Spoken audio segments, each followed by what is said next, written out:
What's up, everyone? It's your boy Scott. Welcome to the Scott Report and welcome back to your boy Scott talking about Promised Neverland on the channel with chapter 165, because at long last we finally get to touch base back with Mama Isabella. It feels like it's been 2 years since we have seen what was going on with her, with what was her fate. I mean, of course, we know she wasn't dead, but we just didn't know what went on with her after the escape from Gracefield, with the kids escaping, and it just feels so good to be back. And I told you guys long ago, like, even if I stopped making content altogether about Promised Neverland, once we got down to the final stretch and definitely by the end of the series, I was going to give you my thoughts. What better way to come back at the very least to talk to you guys about Mama being back and seeing what was going on, the progression of the character.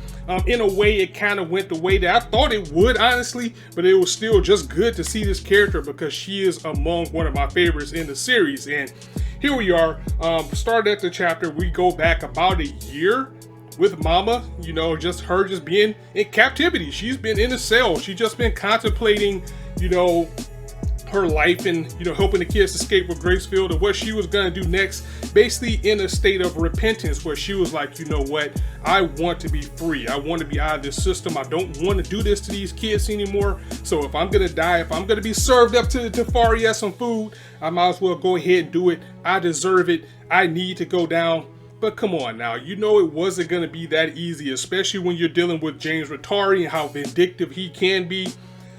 So it looks like instead of getting freedom, Mama, or Isabella as we're going to call her now because she's not Mommy anymore, she's actually in captivity, probably even deeper than she wanted to be. Or is she? Because we know she's a very cunning, she's a very calculating person.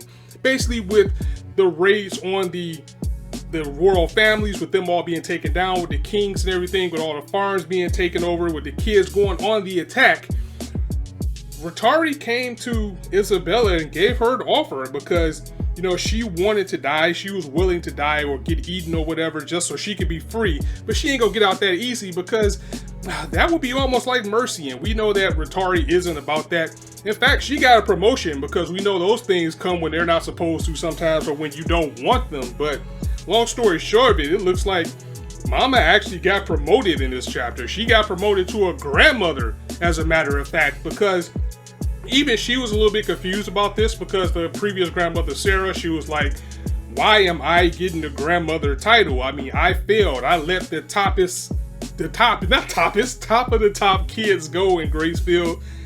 And now we have to actually deal with that. I'm ready to deal with the ramifications. And you can kind of tell that Rattari saw that as well. And it was like, no, that would be too good for you. I'm actually going to make you a grandmother because if it's something that Isabella has always done very well, that's giving you results. And that's what she's done. I mean, she has made record-breaking progress. The kids had an under Grace farm that come under her. They must make the best quality meats. So why would they let that go? If quality that good would be too much for them to let go as far as as a product with this farm system.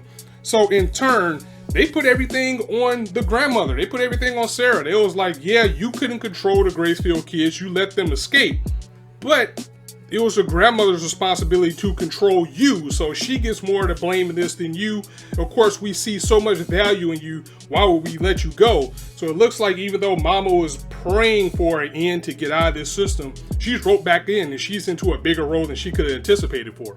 This also takes us back to the subject of James Rattari and how vindictive he is in the type of things that he does, because putting Mama in this position accomplishes two things.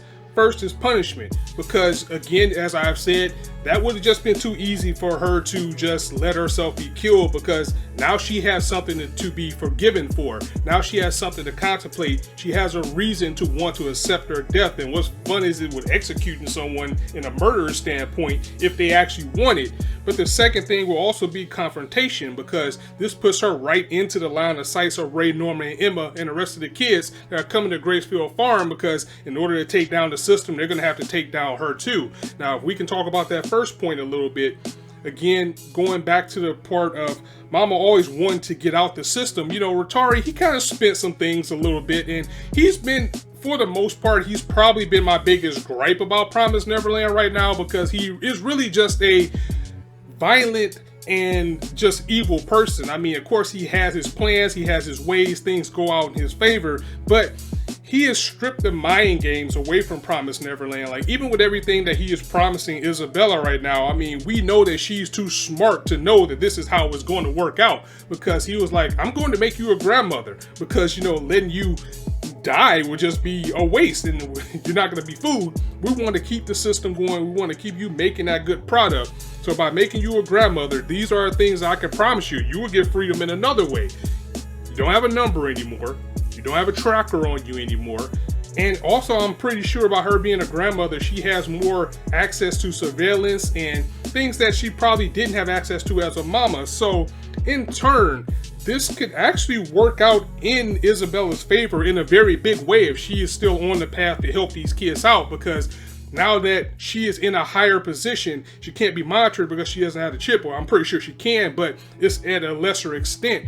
And with the resources and access that she probably has as a mother, not having a number anymore, so she can walk along now as a regular person among the streets, I'm assuming, this gives her more access to make an escape, to have a bigger plan. And if this is the same Isabella that we met at the top of the series, then we know that she has some type of plan to get out of here. And this is actually all working into our favor. And poor Ratari, I really do think at this point in the series, we don't really have that much room to expand upon him. He probably is a dense enough villain to think that this is actually working and that Isabella actually believes this. But at the same time, with us knowing how the character is with Isabella, this is a good opportunity for her to use this to actually help. And the second thing, again, would be confrontation, because with the kids now coming back to Gracefield to save everyone, now they have to face their greatest nemesis once again. And with her being in the guise of the grandmother, that makes her a bigger evil than she was. And she was so graceful about how she just eased back into the role too, with the kids being happy to see her and everything. And she just snapped the kid's hand back in place, which was nasty. And she's just like, it's okay, children, everything is gonna be okay. And going to Ratari's plan, oh yeah, you are gonna die like right away now, so we need to get you guys up out of here. It kind of makes me second guess where she's gonna go, because with Ratari knowing that Emma and company are on their way to Gracefield, he decided to accelerate the shipment date. He just wanted to send everybody off right away in the farm system, so you know, he can get these kids out of here so he can hurt Emma and the gang even more. And Mama would happily oblige. She was like, okay, let's get this plan started. Of course, this is where the chapter ended, but I think it's a little bit more to it. I think she has used this year to calculate and plan something to help, but it's just going to be a matter of how this story is going to twist it and I'll make it all come to the right way. So overall, it was a good chapter. I liked it. Again, the biggest thing was to get back to Mama, get back to Isabella, one of my favorite characters in this series, something that we have worried about. Now we need to just find out where Phil is and all this. But again, I like the direction. I like that she is going the grandmother route, because just like I said, this gives her the opportunity to help even more. This gives her the opportunity to be more resourceful. And I want Isabella to live. I do. I want her to make it through. I want her to have the happy ending that everybody else had. Granted that she has done bad things in the system, I think she can go for the redemption. I mean, we're all about redemption when it comes to some things, especially when it's done good.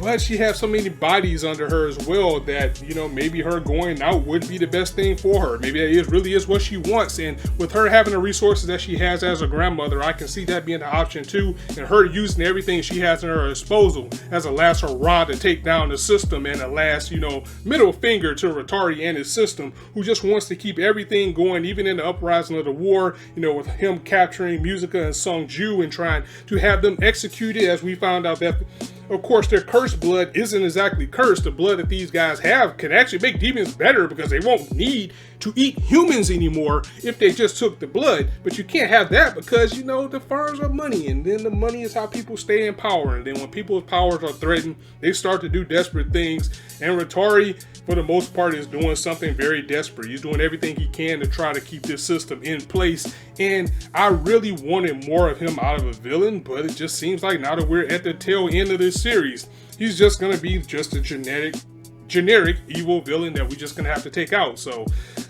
it's a small gripe. Again, I still think Promised Neverland is a fantastic series. It's just how this all is going to end is going to affect my overall score on it. And as far as what's going on with Isabella, this was something that I mentioned a long time ago in my videos way back in the earlier chapters, is that having her have that change of heart and taking her off of the chess table, that kind of changed the scope and the dynamic of what Promised Neverland is overall, because we lost the chess game and the mind game aspect that the series had when it debuted, and Rotari's not making that any better. He's just being basically a generic shonen villain. So with having Mama back, at least in these final chapters or however many chapters we're gonna have left of the series, because I feel like we're just gonna get told one day that it only has 2 chapters left and it's gonna end. That's usually what happens when mangas are coming to their end. It's good to have her back, because even just like with the little grins and the smiles and her facial expressions, you could just see her calculating 3 moves ahead and the next move back. And that's what Promised Neverland has been missing for quite some time. It's been missing that psychological aspect that the series truly is. And having the queen back on the table, that just upped things even more, because now we're facing, how is she going to get out of this situation, even if she wants to? How's she gonna stop Rotari, who seems to have everything going his way so far?